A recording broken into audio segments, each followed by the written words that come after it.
Where are all the nice guys at? Because y'all aren't where I'm at. I'm so sick of dating assholes, and I'm so sick of talking to guys and immediately getting a... I want nice, courteous, thoughtful men to come my way. Please. The retirement question, right on schedule. She is ready for the loyal, dependable man now. The problem? We read the memo early. We are no longer standing by. All right, as a woman in the dating scene, okay, I'm trying to find a man, I'm trying to find a husband, you know, ideally, but where are you guys? Like the good guys. I'm not talking about the players. I don't want a player. I'm not talking about like the, you know what I mean? Like genuinely good, loyal, nice guys. Where are you guys at? Because you certainly are not in my area. All across social media, the same question is trending. Where are the good men? Welcome back, gentlemen. Today, we are watching women discover something they did not expect. The patient man they overlooked has quietly left the building. Stay to the end. The picture becomes very clear. What kind of world do we live in where a normal, regular girl cannot find just a regular guy out here to date? Because these guys don't want a real woman. They want a fantasy. They want to live in this fake fantasy world. They would rather jack off to some screen, to some robot, rather than actually deal with a real human being and what comes with that. You know why? Because it's easier. And I am done. I'm done.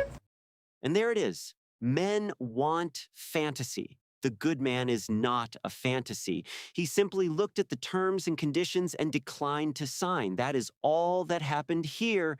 You gotta find somebody who's both nice, like treats you actually decently, but then also will like choke you out and fuck you in elevators. It's all about balance.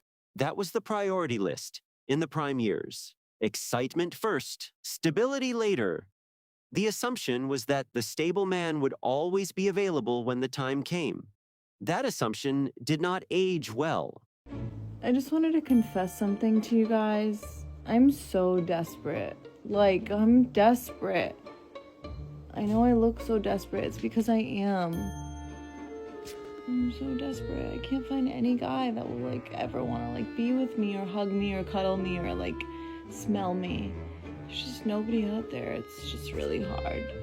You know, everywhere I go, I get ignored and denied, and I'm really desperate. Please help.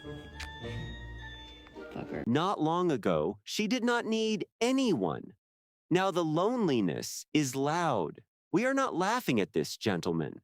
We are simply noting the distance between what was promised and what was delivered.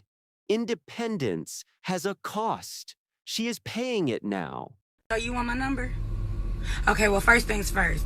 I'm bipolar as hell, so my mood change on a daily. I got 2 kids, so when I take these clothes off, my titties gonna sag and his belly gonna hang. I like to eat a lot, so you have to buy me food all the time. I don't do no back talk.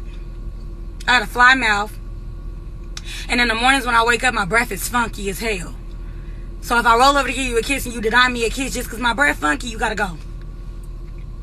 So what's good? And there is the offer on the table. The nice guy is expected to accept the full package, terms non-negotiable, with gratitude. We spent years being told we were not enough. Now the question is why we are not showing up. The answer is right there in the clip.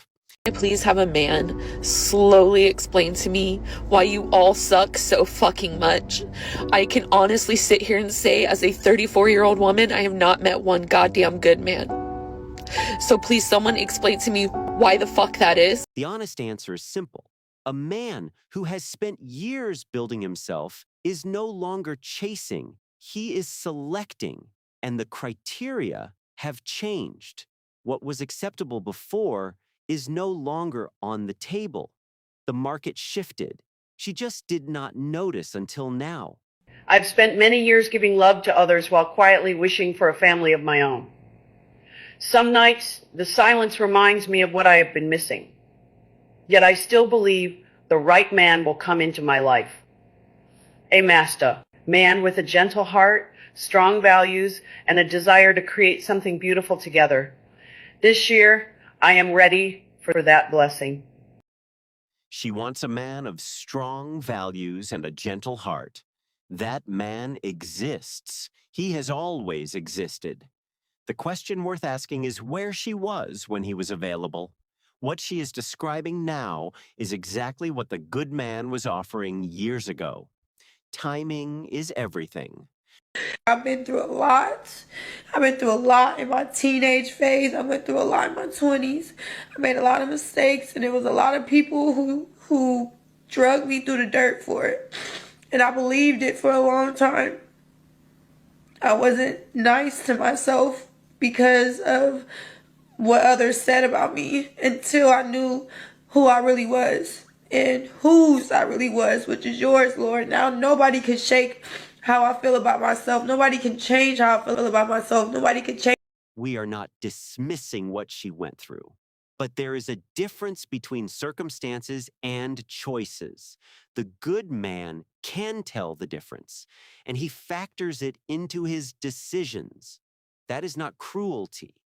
That is discernment. There are a lot of men that are inferior and like they're just like really stupid and honestly like ignorant and like they're just like dumb, honestly. Like I have misandryism like in my soul. Like you have I do. misandryism. Yeah, I am a misandrist. I am. Okay, honestly, so you hate men. Okay. I have hate for men. Are you actually taking on the moniker of misandrist though? To some extent, yeah, it lives in my soul. Like, yeah, and I try and work on it, but it's there. I'm aware it's there. Like some days I'm like, I hate men and Why? like I'm not proud of it, but it's usually based upon a negative interaction. Do you think that's a good thing though?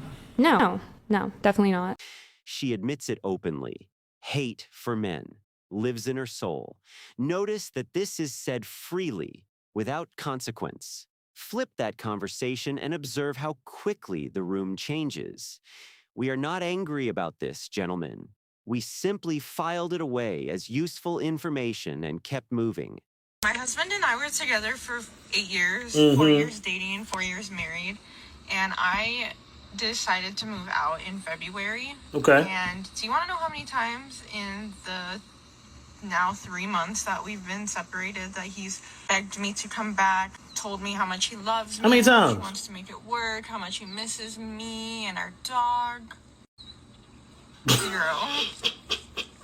0 times. Do you want him to? Has he tried? It actually took less than a week for me moving out for him to be on Tinder. That man knows his worth. She walked out expecting a sequel. He had already moved on to the next chapter. 8 years and not a single call. That is not coldness. That is a man who finally understood his own value and acted accordingly.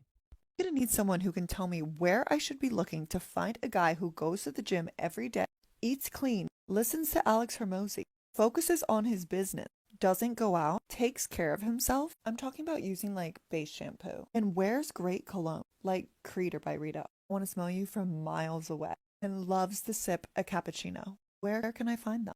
He exists. We all know men like this. The reason she cannot find him is straightforward.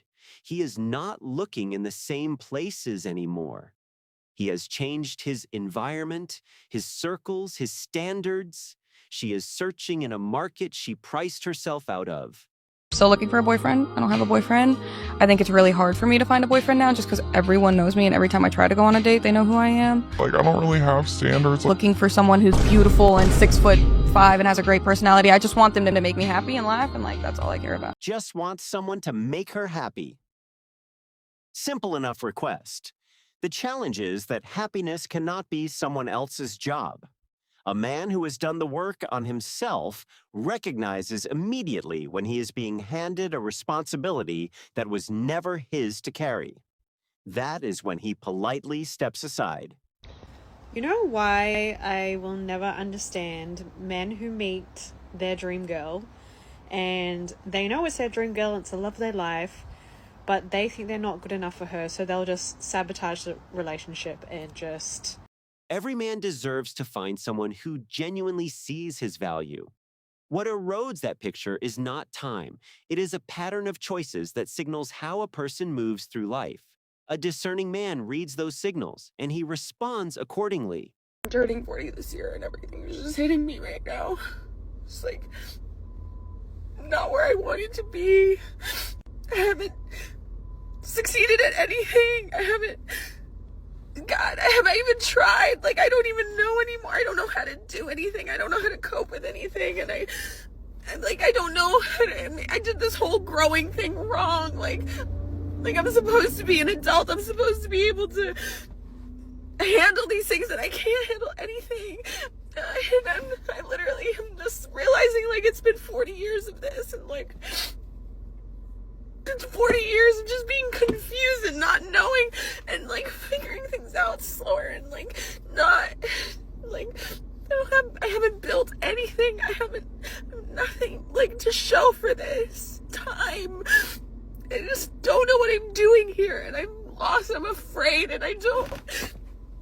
40 years, nothing built, nothing to show. We are watching this in real time, and it is not comfortable viewing. This is what happens when the years that should have been spent building were spent on everything else instead. The good man was never the problem. The priorities were. Here in the West, I'm in Sweden right now. I don't fucking feel like a woman. Like, I don't know how to explain this feeling to you guys, but I literally don't feel like a woman here. What the fuck is wrong with the men here? Why do they have no desire? Why do they not know how to appreciate a good-looking woman? Where did your manhood go? The good men did not vanish from Sweden. They simply stopped performing on demand. When a man's entire value is reduced to how much he validates and provides, he eventually stops volunteering for the role. We do not chase approval anymore. That is what she is sensing. So I want to know, I'm curious. So I will be 40 next month, which I'm cool with, like whatever. So I'm that like elder millennial stage. And I am wondering if, as a whole, are we all kind of stuck in this life sucks and then you die?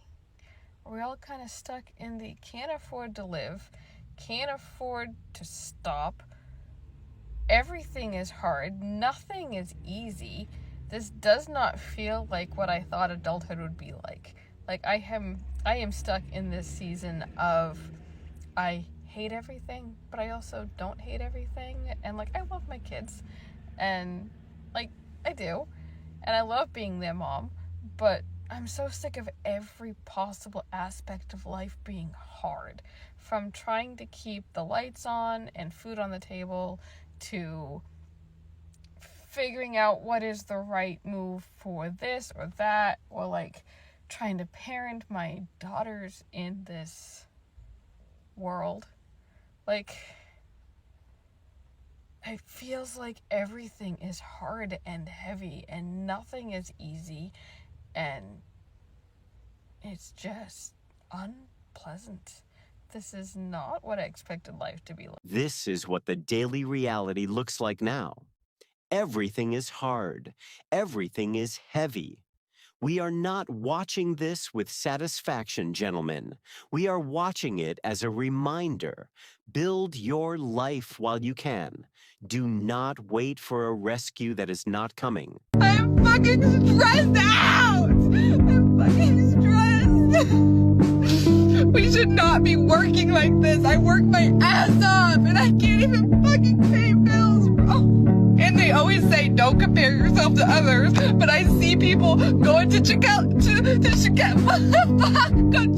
and fucking like buying all types of shit, just pointless fuck you money. And I'm over here and can't even fucking pay my fucking rent, bro.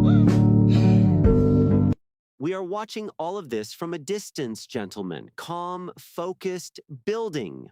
Give this video a thumbs up and share it with a man who needs to see it. Subscribe and hit the notifications bell to stay updated. Thank you for watching, and I will see you in the next one.